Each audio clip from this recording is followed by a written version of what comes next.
Dear student, जनजातियों के कला और संस्कृति को हमने बहुत अच्छे से समझा और देखा। अब हम क्या करेंगे, जनजातियों के ऊपर थोड़ा सा स्टडी करेंगे, जिसको हम लोग चालू करेंगे किससे, अबुझमाड़िया से। किससे करेंगे, अबुझमाड़िया। देखिए, जब हम लोग बात करते हैं अबुझमाड़िया की या किसी जनजातीय समुदाय की, तो सबसे पहले उसके नाम में ही क्या होता है, उसका मीनिंग छुपा रहता है। ये बात तो आप लोग भी समझते होंगे। तो हमने जनजातियों के कला और संस्कृति को ख़त्म किया है। अब हम लोग देखेंगे तो किसको देखेंगे, अबुझमाड़िया को देखेंगे। देखिए, अबुझ का अर्थ क्या होता है आप लोग खुद जानते हो। अबुझ मतलब कोई भी अगर कहा कि ये क्या है, अबुझ है, अबुझ का मतलब क्या होता है, अज्ञात है, इसे कोई जानकारी नहीं है, इसको इसके बारे में कोई समझ नहीं है। तो अबुझमाड़िया में अबुझमाड़ का अर्थ क्या होता है, अज्ञात होता है। अबुझमाड़िया अबुझमाड़ क्षेत्र के कहाँ पे, मेटाभूत। मेटाभूत मतलब क्या, जनजातीय भाषा में, गोंडी भाषा में इन लोग क्या कहते हैं, मेटाभूम शब्द का प्रयोग करते हैं, जिसे कहा जाता है मेटाभूम को पर्वतीय भूमि। ये जो मेटाभूम है स्वयं को क्या कहते हैं, मेटाभूम कहते हैं, अर्थात पर्वतीय भूमि में रहने वाले लोग समझते हैं, और अज्ञात हैं ये, अर्थात अबुझ हैं। तो ये क्या है, पर्वतीय भूमि।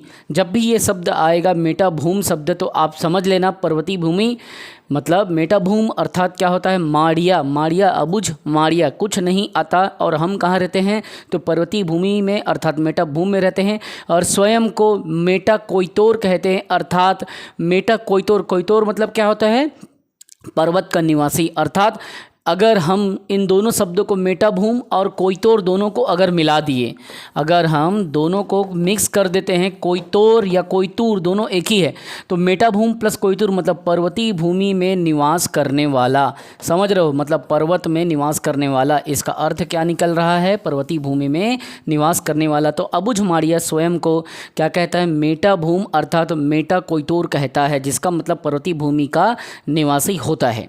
एकदम इम्पॉर्टेंट है, देखिए समझना। एक क्वेश्चन आता है कि जब आप अबुझमाड़ जाते हैं जनजातीय संस्कृति को देखने के लिए, स्टडी करने के लिए, तो आपको क्या करना पड़ता है, अबुझमाड़ के प्रवेश द्वार से गुजर के होना पड़ता है। तो अबुझमाड़ का प्रवेश द्वार किसे कहते हैं, तो वहाँ पे एक क्या है, ब्लॉक है, ब्लॉक मुख्यालय ओरछा।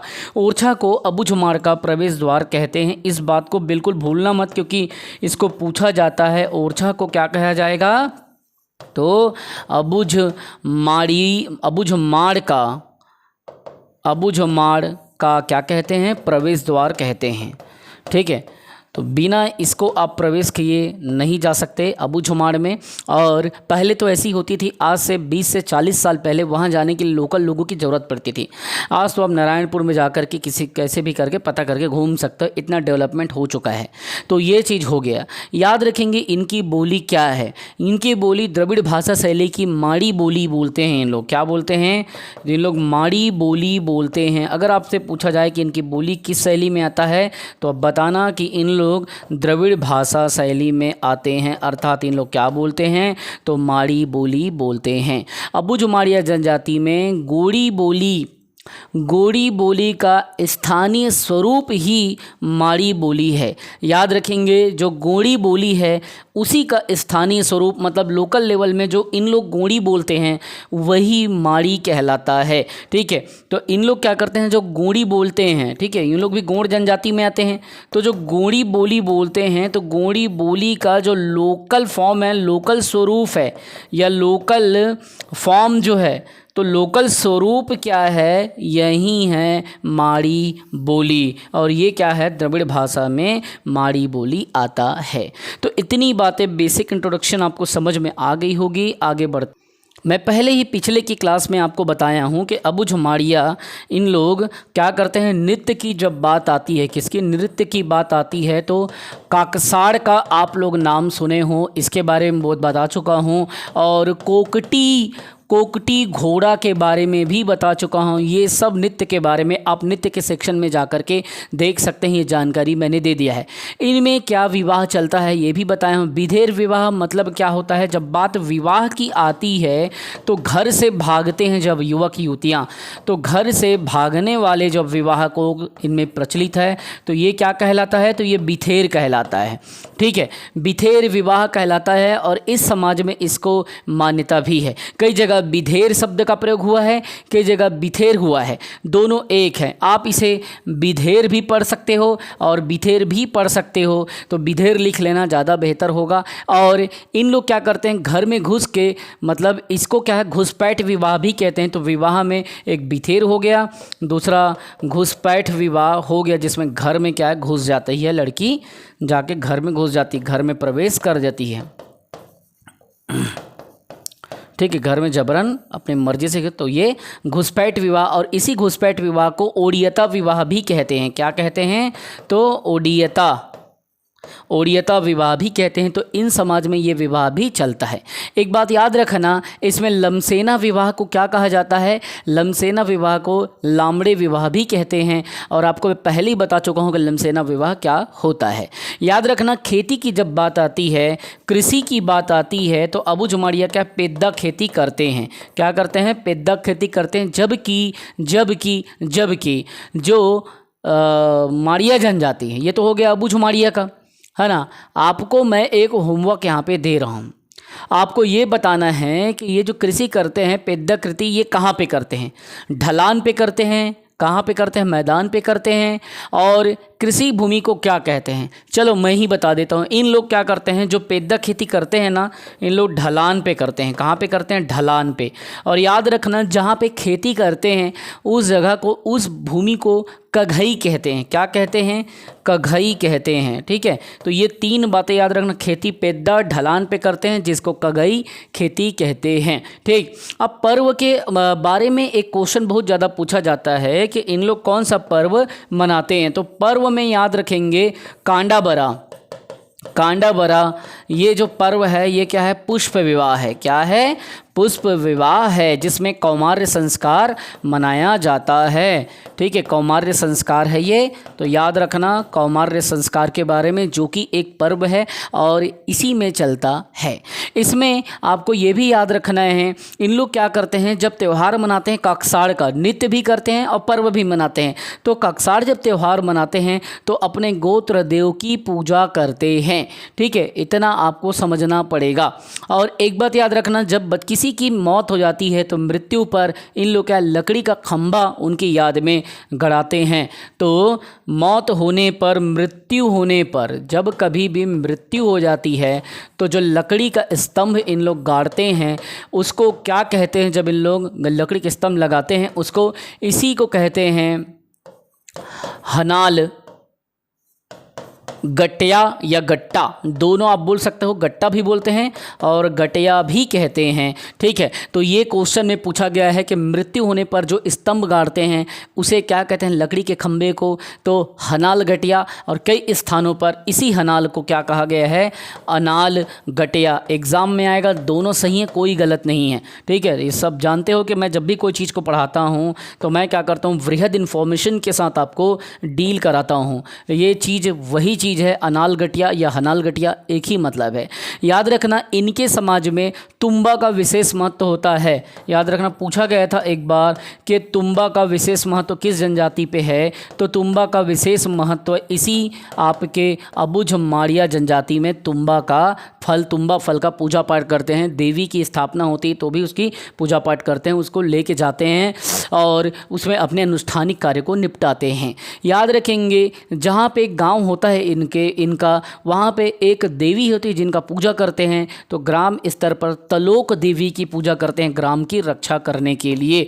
किसकी, तो तलोक देवी की गांव पे पूजा करते हैं ग्राम स्तर पे, ठीक है। ये सब चीज़ें आपको जानना पड़ेगा, क्योंकि ये चीज़ें आपको कभी भी पूछ सकता है, इसकी पूजा का बहुत किसके द्वारा किया जाता है। इस तरीके से हमने इसका अबू जुमाड़िया का देखा। अब बात आती है इसके युवा गृह की। युवा गृह के बारे में पूरा बता चुका हूँ, लेकिन फिर भी मैं आपको बता रहा हूँ कि जिस तरीके से मूरिया जनजाति में घोटुल चलता है, वैसे इनके में भी घोटुल है, लेकिन इनका नाम क्या है, तो कोसी घोटुल। इनके युवा गृह को क्या कहा जाता है, तो इनके युवा गृह को कोसी घोटुल कहा जाता है। क्या कहा जाता है? कोसी घोटूल कहते हैं। किसको? इसके युवा गृह को। इसके जो सदस्य होते हैं अबुझमाड़िया के इस युवा गृह में, याद रखना बेटा, 8 से 10 साल के बालक बालिकाएं इसमें सदस्य होते हैं। और विवाह के बाद में पहले मेंबरशिप इनको 8 साल से 10 साल में मिलना चालू हो जाता है युवा गृह में सदस्य, और विवाह तक उन लोग क्या है पूरा सदस्य बन के रहते हैं। कब तक? विवाह तक। जैसे ही विवाह होती है सदस्यता खत्म हो जाती है। 8 से 10 साल में इनके शारीरिक विकास और मानसिक विकास के हिसाब से 8 साल से ही चालू हो जाता है उस युवा गृह में प्रवेश देना। याद रखना इसी युवा गृह में जब बच्चा, एक लड़का एक बॉय जब मेंबर बनता है तो लड़के को क्या कहा जाता है इस समय पे? जैसे लड़का इसमें सदस्य बना तो लड़का जो है, लड़के को क्या कहा जाएगा, किस नाम से जाना जाएगा? तो लड़के को आपको दिमाग में रखना होगा, लड़के को कहा जाएगा क्या? तो लेयोर। क्या कहा जाएगा? लेयोर। लड़के को लेयोर नाम से संबोधित किया जाएगा। जबकि लड़की होगी, बालिका होगी, तो लड़की को क्या कहा जाएगा? तो लयस्कू। ये लड़की के लिए है ना।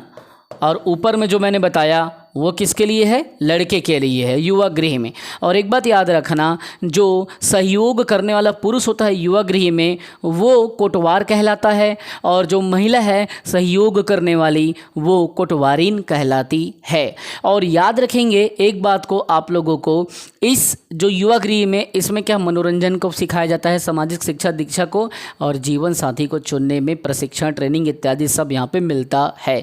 साथ ही साथ में यहाँ जो देवता की पूजा होती है, इनके माध्यम से युवा गृह में जिस देवता की पूजा होती है वो कौन है? तो वो देवता को ही आपको जानना है। तालूर मुंते देवता की पूजा करते हैं। किस देवता की पूजा करते हैं? तो देवता का नाम है तालूर मुंते। इस बात को याद रखना। इतना डिटेल में मैं इसलिए बताता हूँ, मैं चाहता तो जनजाति को 3 दिन में ख़त्म कर देता, 7-8 10-12 क्लास लेकर के, लेकिन मैं इतना डिटेल क्यों जा रहा हूँ वो मुझे ही पता है। मैं नहीं चाहता कि जिस दौर से मैं भुगता हूँ ना, मैं गुजरा हूँ, उसे आप भी घुसें। ठीक है, उस दौर से आप परेशान हो, अपने ऊपर आप पीड़ा लो, मैं नहीं चाहता, इसलिए मैं इतना डिटेल बताता हूँ। एक बात और याद रखना, जब इनकी किताब की बात आती है अबुझमाड़िया की, तो टीबी नायक ने द अबुझमाड़िया करके एक बुक लिखा था, जो कि बुक वाले सेक्शन में बता चुका हूँ। ठीक है, और द मूरिया गोड्स ऑफ बस्तर, ये जॉर्ज ग्रेसन ने 1938 में लिखा था, ये भी आपको दिमाग में रखना है। और अबुझमाड़िया के डेवलपमेंट के लिए अबुझमाड़िया विकास अभिकरण नारायणपुर में, जो कि मैं पहले ही बता चुका हूँ, 5वीं पंचवर्षीय योजना में 1978 में 13 जून को स्थापित किया गया था। इस तरीके से हमने बहुत अच्छे से देखा। याद रखना इनका जो संगठन होता है, संगठन जो है विभिन्न संगठन में क्या होता है, जैसे पारा में बटा रहता है, छोटे छोटे टोलों में बटा रहता है। तो पारे में जब बटा रहेगा तो उसका संगठन का मुखिया पंच कहलाएगा। टोलों में बटा रहेगा तो उसका मुखिया क्या है, मतलब पारा का पारा मुखिया। ठीक है, और टोला का पंच मुखिया, ऐसा नाम दिया जाएगा। और उन्हीं के अंतर में वही जो पारा है और वही जो टोला है, उसी के अंदर में गांव का जो पटेल होता है, गांव का मुखिया, वो रहता है। और उसके नीचे में परगना जो होता है, परगना उसका मुखिया होता है माझी, वो रहता है। तो ये सब जानकारी सुने रहोगे तो बन जाएगा। तो ये किसका हो गया? अबुझमाड़िया का। अब हम देखते हैं किसको? बैगा को। अबुझमाड़िया को मैंने बहुत अच्छे से समझाया, अब मैं बैगा का भी शॉर्ट डिस्क्रिप्शन देता हूँ और समझाता हूँ। बैगा ट्राइब के बारे में जब कभी भी आप स्टडी करते हैं तो याद रखेंगे बैगा से क्वेश्चन आता है। कैसे? सबसे पहले तो आप ये जान लीजिए कि इसकी उपजाति को भी मैं बता चुका हूँ, जिसमें बिंजवार, नरोतिया, घरोतिया, नाहर, रे मैना, ये सब ताड़ मैना, सब ये इसके क्या हैं? उपजाति हैं। ये कौन सी बोली बोलते हैं और कौन से परिवार में आते हैं? भाषा परिवार में। याद रखेंगे ये जो है बैगानी भाषा बोलते हैं, बैगानी बोली बोलते हैं। कौन सी? तो बैगानी बोली को ये क्या करते हैं? बोलते हैं। ये तो पहला बात हो गया। दूसरा, आर्य भाषा परिवार में आते हैं, क्योंकि क्वेश्चन में पूछा जाएगा कि किस भाषा परिवार में आते हैं, तो ये आर्य भाषा परिवार में क्या है? आते हैं। अच्छा, एक बात और याद रखना, इन लोग की उत्पत्ति किससे हुई है? ये मानते हैं कि इनकी जो उत्पत्ति है, उत्पत्ति हुआ है नागा बाबा से। किससे हुई है? नागा बाबा से। कई जगह पे क्या लिखा है पता है? कई जगह पे इन लोग लिखे नागा बैगा। नागा बाबा जो है वो नागा बैगा थे और नागा बैगा के नाम से इन्होंने अपने जाति को ही बैगा धारण कर लिया। जो नागा बाबा थे नागा बैगा मानते हैं इन लोग। एक बात और याद रखना, इन लोग क्या पीते हैं, तो इन लोग ताड़ी पीते हैं। ठीक है, इनका जो पेय पदार्थ है वो क्या है, ताड़ी है। ताड़ी को इन लोग क्या है, पान करते हैं। और एक बात और याद रखना, रसोई घर को इन लोग क्या कहते हैं, रांधड़ घर कहते हैं। रांधड़ घर, ये क्या है, इनका किचन है, रसोई। ये सब बता चुका हूँ और इसमें कुछ नया नहीं है, बस इतना जान लीजिए इनकी जनसंख्या विशेष पिछड़ी जनजातियों में सबसे ज़्यादा मानी जाती है। एक बात और याद रखना है कि ये कहाँ पे निवास करती है, तो बैगा जनजाति के लिए बता चुका हूँ मैकल पर्वत श्रेणी, जिसमें राजनांदगांव, खैरागढ़, छुई कदान वाले एरिया, कवर्धा, मुंगेली, बिलासपुर, ये सबसे ज़्यादा। लेकिन सबसे ज़्यादा बैगा कहाँ, तो कबीरधाम में सबसे ज़्यादा कबीरधाम में ये निवास करते हैं। इनकी जनसंख्या कबीरधाम में क्या है, सर्वाधिक है। कहाँ है, कबीरधाम, जिसे कवर्धा कहते हैं। अभी ओरिजिनल नाम कबीरधाम है, कवर्धा पहले बोलते थे। ठीक है, तो इतनी बातें आपको जानना पड़ेगा। इस बात को आप समझ लीजिए, ये जनरली मध्य छत्तीसगढ़ में, मतलब सेंट्रल छत्तीसगढ़ में ये निवास करती है। सर्वाधिक मात्रा में जिला में बोले तो कबीरधाम, लेकिन अगर पूरे राज्य में बोले तो मध्य छत्तीसगढ़ में इन लोग क्या करते हैं, निवास करते हैं। सर्वाधिक मात्रा में देखने को मिलते हैं, ना कि ऊपर ना नीचे, बल्कि बीच में छत्तीसगढ़ के। बैगा के लिए विकास अभिकरण भी इसीलिए इसके अभिकरण बनाया गया, किसमें, तो कबीरधाम में ही इसके लिए एक डेवलपमेंट करने के लिए आदिवासी विकास अभिकरण, यही अभिकरण बना हुआ है, ताकि इनके ट्रिब्यूनल के माध्यम से इनका डेवलपमेंट हो सके। एक बात और याद रखेंगे बेटा, जो इनके समाज में जब माता प्रेग्नेंट होती है बैगा जनजाति में, तो उसकी जो डिलीवरी कराने वाली आती होंगी, आपने गांव में सुवैन का नाम सुना होगा। ये सुवैन क्या है, हम लोग सुवैन कहते हैं, इन लोग सुनमाई कहते हैं।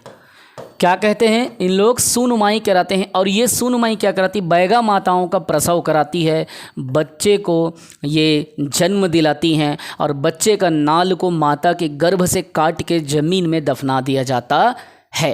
याद रखेंगे, सारा चीज़ इम्पॉर्टेंट है, कभी भी एग्ज़ाम में पूछा जा सकता है। और सुनमाई दाई को दाई का दर्जा इन लोग देते हैं, क्योंकि सबसे पहले माता के गर्भ से, पेट से बच्चा को सुनमाई दाई ही इस संसार में लाती, इसीलिए सुवैन को इन लोग दाई के नाम से बोलते हैं। ठीक है, और भी कई अलग अलग वो है, गांजी भी कहते हैं इन लोग, लेकिन हमको उस पर उतना नहीं जाना है। दूसरा चीज़, इसमें ढुकू, उढ़रिया, गोला, चूड़ी पहनाना, ये सब विवाह चलता है, जो कि विवाह वाले सेक्शन में बता चुका हूँ।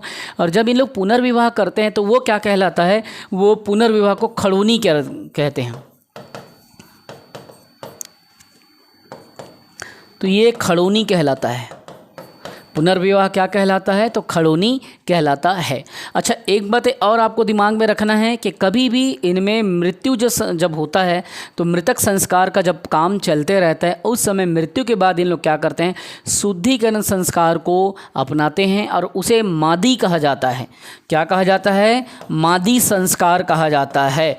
किसको कहेंगे, मादी संस्कार। किसी की अगर मौत हो गई तो मौत के बाद में क्या होगा, एक संस्कार होगा जिसे मृत्यु संस्कार कहा जाएगा। तो ये मृत्यु संस्कार ही मादी संस्कार के नाम से जाना जाता है। और इसका मुख्य उद्देश्य क्या होता है, तो घर में, परिवार में, समाज में शुद्धिकरण करना।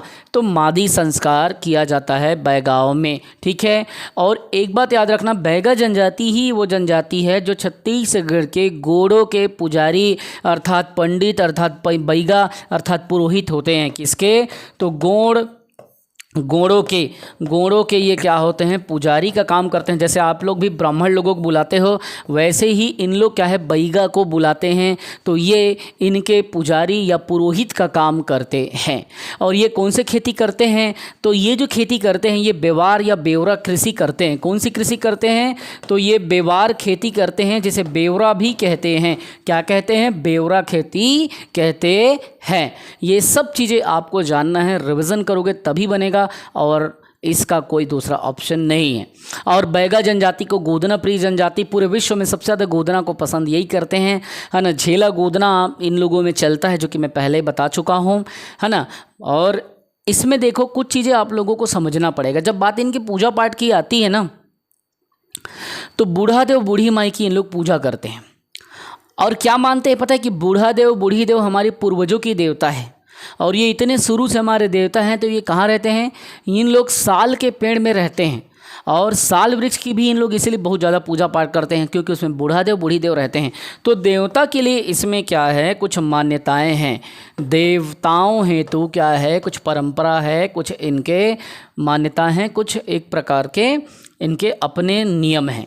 तो इन लोग किस देवता की पूजा करते हैं भैया?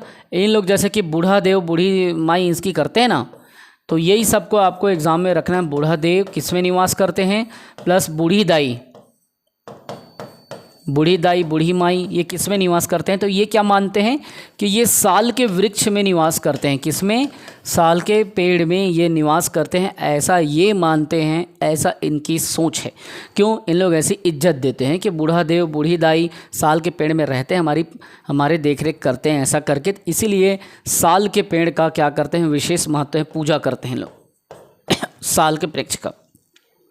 वैसे ही ठाकुर देव जो है, ठाकुर देव और ठाकुर दाई, इनका मानना है ऐसा कि ठाकुर देव और ठाकुर देवी, ठाकुर दाई बोल देता हूँ, ठीक है। तो ठाकुर देव ठाकुर दाई इन लोग क्या करते हैं, इनकी धरती की रक्षा करते हैं, आदिवासियों की भूमि की रक्षा करते हैं कि कोई भी भूमि को क्या है छेड़छाड़ ना करे और जल जंगल ज़मीन बचा रहे। इसीलिए ठाकुर देव ठाकुर दाई किसकी की पूजा करते हैं, किसके लिए? भूमि की रक्षा के लिए।